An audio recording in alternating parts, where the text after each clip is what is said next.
Hello and welcome into another episode of Locked On Wolves. Today on the show, how a Ja Morant trade could actually happen. All that and more next.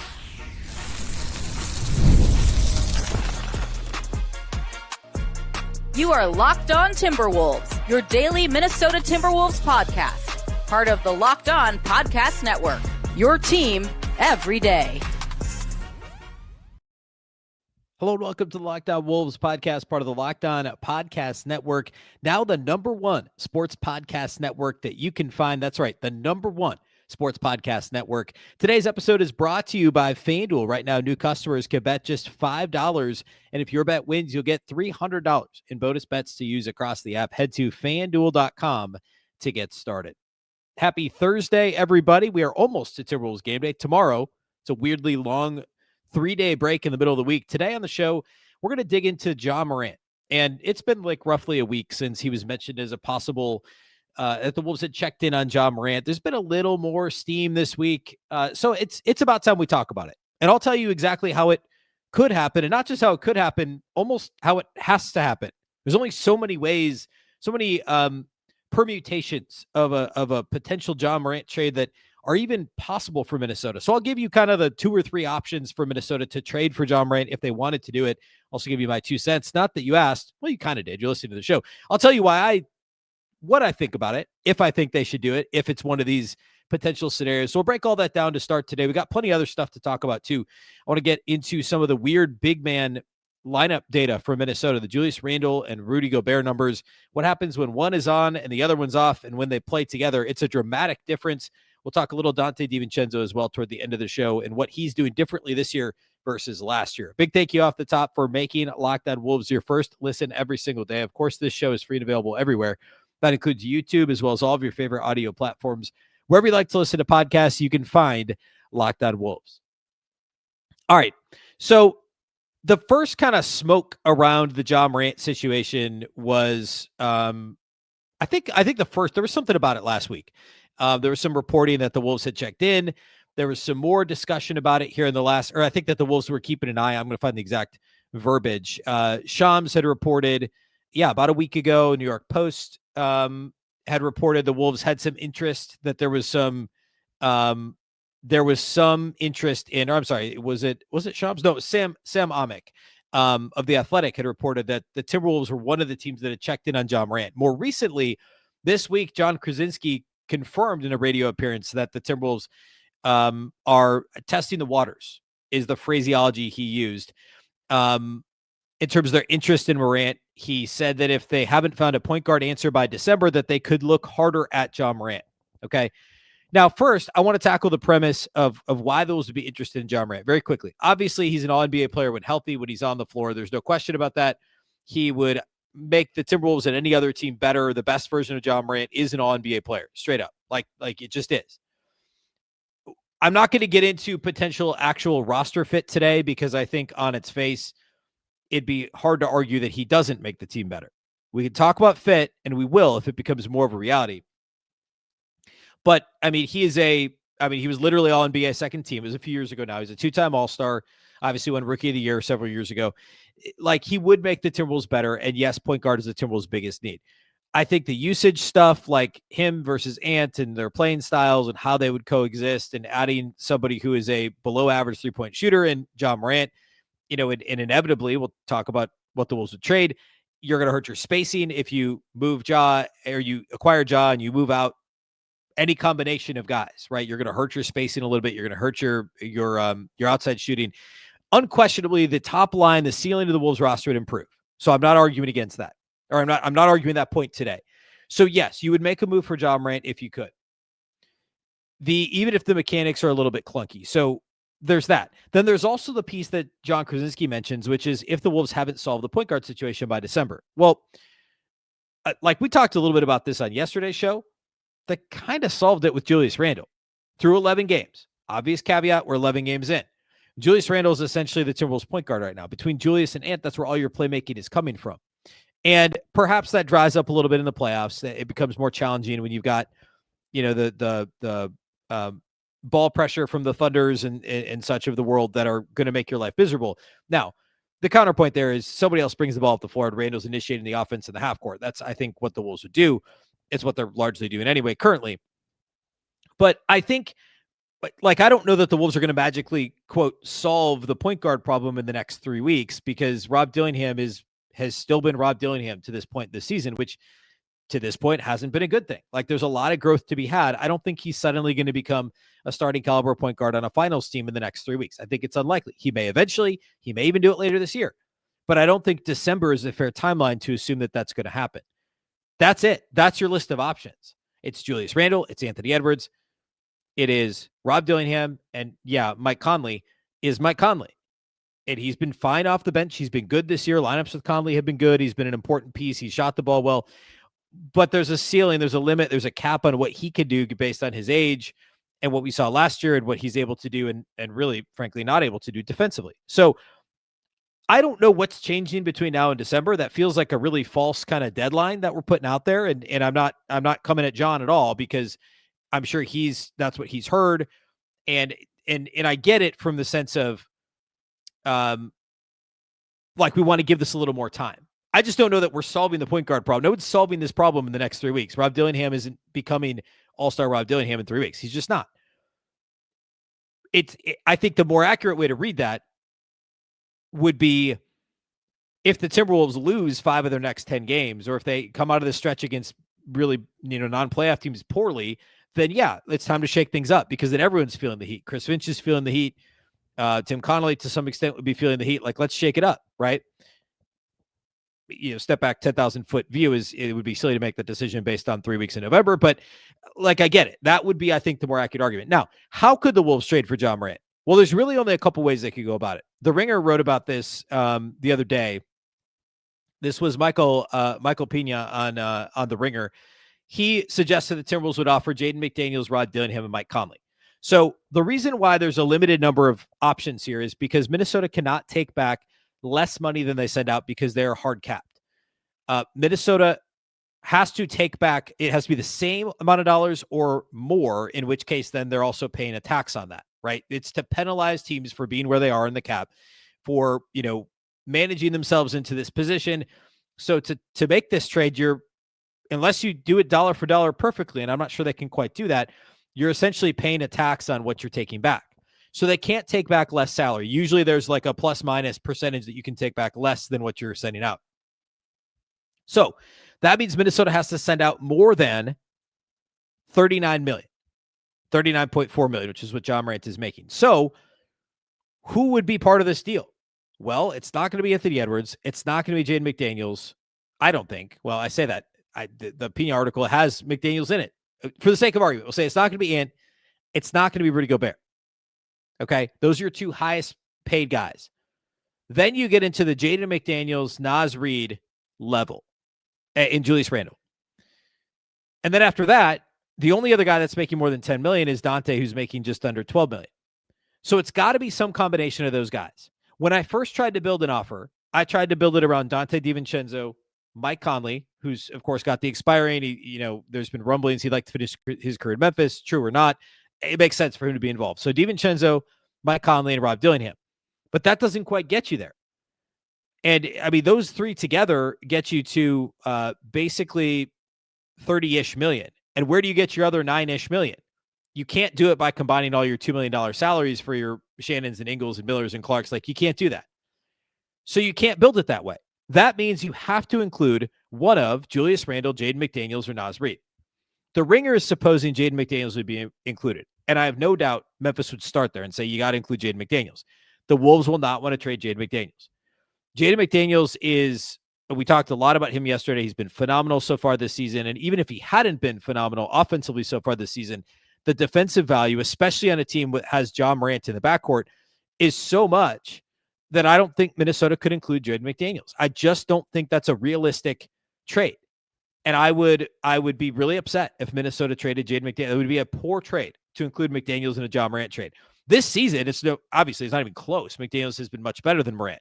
Lots of extenuating circumstances, yes. It's not even close. So I think that would be just goofy if they chose to do that. And that's a kind word for what that would be. So if you don't include Jaden McDaniels, and I'm assuming Dillingham and Conley are involved, of course, Grizzlies take back a potential point guard of the future. They take back the expiring in Conley and the old former Grizzly in Conley. So if it's not McDaniels, that leaves you with what? Julius Randle, Naz Reid. I don't think Minnesota would be all too excited about trading Naz Reid in this deal, and I'm not convinced Memphis would ask for him over Julius Randle. They might, I guess, because now you're in a soft rebuild, and you got to consider the fit next to Jaren Jackson Jr., and I would argue that Naz fits a little better with Jackson than Julius does. Now, Naz is the more natural fit from a salary standpoint because he does make $9 million less than Julius Randle. I think Julius Randle would be the guy you want to move there. Now you've got to take something back from Memphis, and it gets a little messy, but you could. I mean, like, you could take back, I'm just scrolling down, like, there's any number of guys that are making around $2 million from Jalen Wells to G.G. Jackson and Scottie Pippen. Like, they're not necessarily going to trade those guys. Jock Landale, whoever. Whoever you want at $2, $3, $4 million to make the money work if you trade out Julius Randle. That's a tough sell too, because Julius Randle's been all NBA caliber through 11 games, but all NBA caliber. Naz has had a tough start to the season. So sitting here right now, it's easy to say, yeah, I would trade Naz Reid and Mike Conley and Rob Dillingham for Ja Morant. I don't know that I really would, though. I think Naz is a better player, certainly, than he's been so far this season. And I don't love the Morant fit with Ant. But of the options, that's the best one. Would be Naz Reid, Mike Conley, and Rob Dillingham. And the money's close enough you can make that thing work. If you do Julius Randle, you're going to have to take out somebody, whether it's Conley or Dillingham, and take somebody back from Memphis. So the cleanest way to do the trade is with Naz Reid. I would not do it for Jaden McDaniels under any circumstance. I would struggle with Julius Randle, and I would struggle with Naz Reid. But that's the only way you can get it done. You can't put together some other combination of salaries and Rob Dillingham and call it good. That just won't work that way. I think the argument about whether or not the fit makes sense is one for another day. In short, I don't like it for the reasons I've cited, primarily the combination of defense, and then how do you have him and Ant coexist offensively? Ja's not a good enough shooter to really make that tenable, especially if you're trading Conley and Naz Reid, who are two of your best, 5 shooters, right? You could play more Jalen Clark, but now you've lost more shooting. So I don't know. If it happened, it would be exciting, and I would certainly wrap my mind around just how good this offense would be. But guess what? It's already a top 5 offense, and the defense is bad. So making that trade is not going to make it better. So if there's more steam, we'll get more into the weeds on that match, on the match between Morant and the Timberwolves' current roster, assuming, some combination of Conley, Dillingham, and either Naz or Julius are gone. Because I guess the other reason you'd want to trade Naz is, I guess the reason towards keeping Naz and trading Randle is Randle, Morant, and Ant.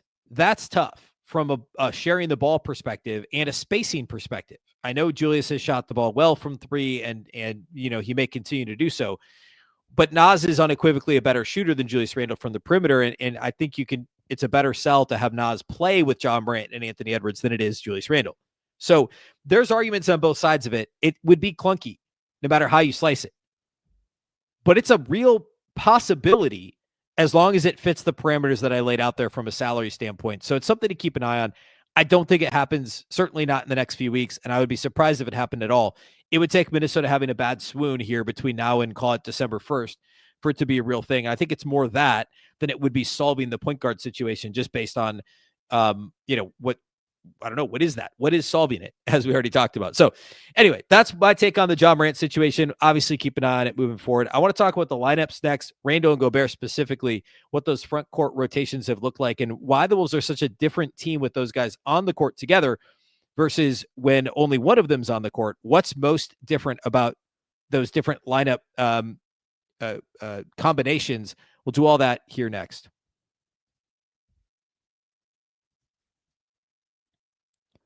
Today's episode of Locked On Wolves is brought to us by our friends at Wayfair. The holiday season's right around the corner, and that means it is time to get your home ready. Whether you need more seating for guests, cozy new linens, or fun serveware for holiday hosting, Wayfair's Black Friday sale is here to help you make your space shine. And the best part is you don't have to wait. Wayfair's Black Friday deals are happening all month long. That's right. Throughout the month of November, up to 70% off everything from sofas to spatulas. You can upgrade any part of your home on Wayfair. And again, throughout the month, the best part about Wayfair, though, is not only are the prices great and easy to find everything on their site, but everything ships extremely fast just in time for your holiday celebrations. If you've ever hosted family for the holidays, you know how much difference a few new touches can make, and also a little bit of extra time because they can get that stuff shipped out to you quickly. Wayfair makes all of the above extremely easy. Don't miss out on early Black Friday deals. Head to wayfair.com now to shop Wayfair's Black Friday sale for up to 70% off. That's Wayfair, WAYFAIR.com. Sale ends December 7th.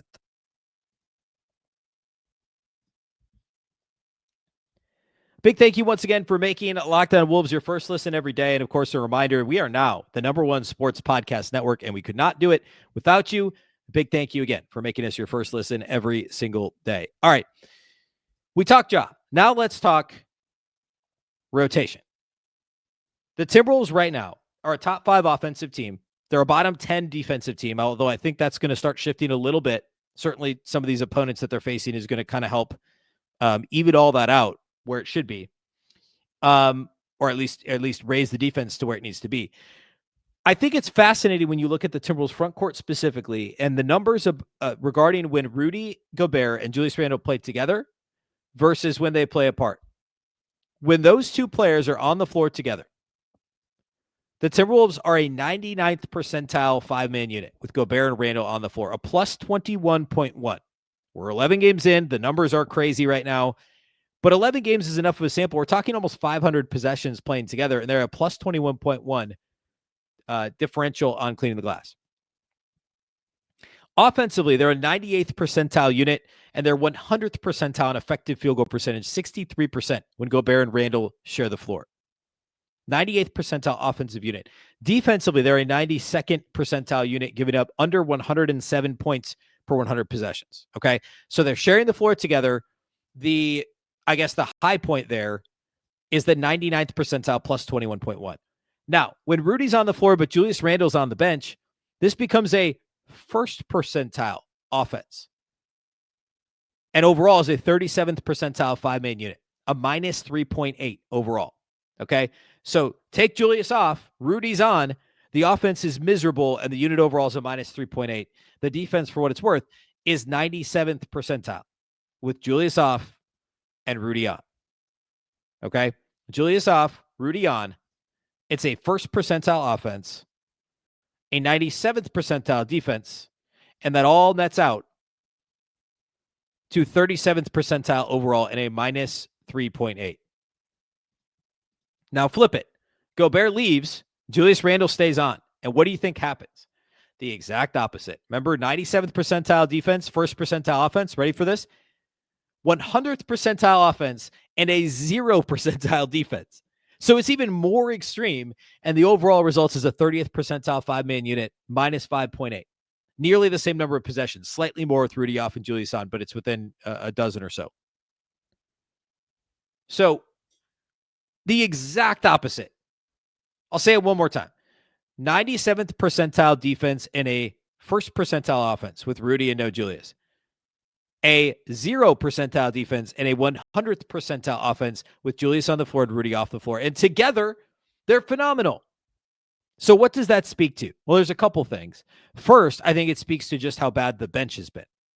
Because by definition, if one of these guys is off the floor, that means the bench is in the game. It means Naz Reid is in the game. I'm not solely calling out Naz Reid, but he is the one we have to put a little more blame on than anybody else. Why? Well, Donte's in the starting lineup now. No one's expecting Mike Conley to carry the bench. Jalen Clark and TJ Shannon have both been hurt for Shannon's missed 4 games. Clark, I think, just missed 2. And then Rob Dillingham had a couple of DNP. He was out 1 game, and then I think had 1 DNP CD. 1 game he officially was out with the nasal fracture or whatever it was. And I think 1 DNP CD, but he's been inconsistent in limited minutes. So there is no bench. This team that had 8 starters last year now really only has 5 starters. And if Reid isn't going to play like he's the sixth man of the year, they're in big trouble. I don't know how else to slice this. I think that's the conclusion to come to. It doesn't surprise anyone that Randle lineups are better offensively than defensively, and Gobert lineups are better defensively than offensively. That's not the point. The point is how dramatic it is, first of all, and just how dominant the starting unit has been. When these guys have been together, like talk about best five-man lineups in the league, is going to be right up there, right? In fact, let me pull it up now. I didn't even do this ahead of time. I'm just going to, I'm on cleaning the glass. I guarantee you, oh yeah, here we are. The best, see, I didn't do this ahead of time, but it's not surprising based on the numbers we just looked at. The best five-man line, there's only one five-man lineup in the entire NBA that's played at least 100 possessions so far this year that's better than the two Timberwolves starting lineups. And it's a Utah starting lineup for whatever that's worth. They're ridiculous on offense. It's the starting lineup that we just actually know. It would be that starting lineup plus Kessler, who's now out for the year. So the Wolves have not seen that lineup. But the number 2 and 3 five-man lineups in the entire NBA so far this season are the two starting lineups the Timberwolves have used. The one with Ant, 96th percentile, a plus 28.3. And the one with Conley and no Ant when Ant was hurt, 137 possessions, 92nd percentile. The number 2 and 3 lineups in the entire NBA. Suffice it to say, the Wolves starting lineup has been the best unit in the league. Throw out that Jazz one that is barely over 100 possessions and no longer has Kessler, and it's the Jazz. And the top two lineups are both Timberwolves starting lineups, which again underscores just how bad the bench has been. And yeah, the Wolves are 7-4. Like they've had a, by any measure, that's a good start to the season. Obviously, if you've watched every game, you know what some of the shortcomings have been, and we've covered them on the show. But how impressive is that from a starting lineup standpoint, and how depressing is it related to the bench? And a lot of that's on Reid's shoulders. We could discuss rotations with Chris Finch, although there's only so much he can do if he's going to get poor production from the bench. But it just underscores how impressive the starters have been and how bad the bench has been. And it wouldn't shock me if over the next week plus against some of these weaker opponents, take out the Denver back-to-back on Saturday. Well, don't take it out. Obviously, it's important. But, I guess when we're talking about the schedule, that's really the only difficult game over the next week. Plus, I think the bench numbers improve a little, but you need better minutes from Naz. Dillingham hopefully continues to improve. Jalen Clark continues to contribute. And perhaps Shannon comes back and plays better than he did before he got hurt. And you find some balance there. But against some of these good teams and these deep teams like Denver and OKC, you need more production from your bench, hands down. All right, let's talk Donte DiVincenzo. That's how we'll close the show here today. What he's done so far this season differently than last year. What stands out about DiVincenzo's season to this point? We'll do that next. Today's episode of Locked On Wolves is brought to us by our friends at BILT. Nobody likes paying rent, but if you must, you might as well get something for it. And that's where BILT comes in.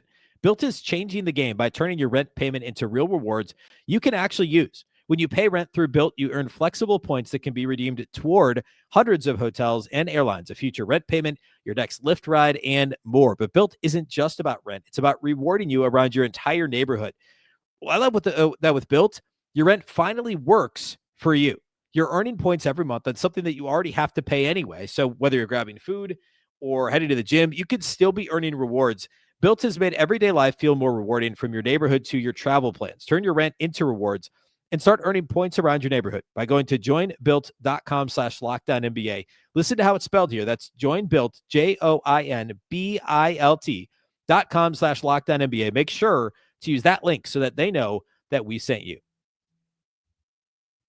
Today's episode of Locked On Wolves is also brought to us by our friends at FanDuel. The NBA is back, and there's no place to get in on the action than FanDuel. No better place, I should say, to get in on the action than FanDuel, the official sports betting partner of the NBA. Even if you miss the start of any given game or you just want to ride the hot hand in-game, I get that. FanDuel has live bets on everything from who's going to score next to fourth quarter comebacks. Plus, you can even combine your live bets into a same-game parlay for a shot at a bigger payout. It keeps every game exciting, especially when your team is making a late push. Thursday Night Football, we got Jets at Patriots. New England minus 12.5, and I don't mind them covering that. I kind of like Patriots minus 12.5, honestly. Look ahead to the Vikings game Sunday. They're 3-point favorites at home against the Bears. Bears +3. I don't hate that either. I think it's a close game. Again, you can live bet any of these games. Thursday Night Football tonight. I don't know. When there's one primetime game, it's a ton of fun to maybe pick something before the game, maybe pull off a same game parlay, and you can live bet it along the way. It's a ton of fun. Again, it keeps it exciting. Right now, FanDuel is giving new customers $300 in bonus bets when your first $5 bet wins. Head to FanDuel.com to sign up and play your game with FanDuel, the official sports betting partner of the NBA.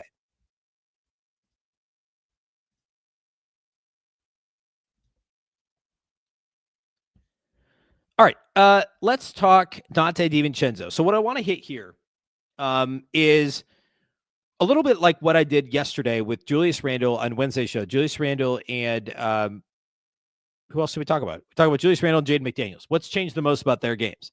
Small sample size theater, 11 games. Yes, we're not quite 15% of the way through the season. I get it. But I think it's still, this is about the right time to kind of take a step back. We got a break here in the middle of the week. Like, what has changed the most for each of these guys individually? And for Donte, it's a little bit less drastic than what we talked about on yesterday's show related to Julius and Jaden, because I think their changes have been pretty significant. DiVincenzo, at a quick glance, you look at his traditional stats, the regular box score stats, you're like, all right, he's averaging a couple more points a game. 3-point shooting is down a little. Overall field goal percentage is about the same. He shot a few more free throws. The assist rate assist per game, assists and steals are identical. What do you mean? What's changed? Well, dig a little deeper. Look at the rate-based stats. Look at where he's shooting the basketball. Look at the type of shots he's taking. That's what we're going to do. So first and foremost, with Donte DiVincenzo, he's getting to the line more often. So the 2 more free throws a game is significant. The free throw rate, as of right now, is the highest of his career. Now, I think that's a little noisy. I think there's been some, getting in the bonus and he's handling the ball a little bit and getting fouls. I don't think he's not actually going to the rim that much more often. So I'm not sure that that's actually going to, he actually has less attempts inside 3 feet than he ever has. I'm not sure that's really going to bear out, that he's permanently going to have a higher free throw rate. So that's a little noisy. On the flip side, he has his highest assist. Let me say this a different way. The percentage of 3-pointers that are assisted for him is higher than ever before, and his 3-point rate is higher than ever before. So that's a weird dichotomy to have a free throw rate higher than ever and a 3-point rate higher than ever. But 76% of his 3-point attempts, more than 3/4 of his shot attempts, I should say, are 3-pointers. And last year was the highest in his career, but that was 74%. We're at 76% right now. And 97% of his made 3-pointers have been assisted. So I'm guessing all but one have been assisted, which would also, of course, be the highest of his career. Last year was 85%, which is actually lower than his Knicks career, believe it or not, and lower than it was with the Warriors, probably because he had the ball in his hands more often and he was shooting more pull-up jumpers. We saw him do a lot more of that last year. He went from a 4-season low in assisted threes to a career high so far this season. A lot more catch and shoot opportunities. Why? Well, Julius Randle's handling the ball a lot more. Between Julius and Anthony Edwards and Conley and DiVincenzo playing a little bit more together and DiVincenzo playing less on the ball, there's more catch and shoot 3-point opportunities. And weirdly, it hasn't led to the percentage being better. He's only 37.6%. Last year he was a shade under 40. That may also be a little noisy and even out. So if the 3-point percentage comes up a little because he's shooting more catch and shoot and he's playing with better lineups, he's starting and playing with Ant, I think the 3-point percentage comes up and we see it north of 40%. And I think the free throw rate comes down a little bit, and maybe even the percentage. He's shooting a career high in percentage-wise too.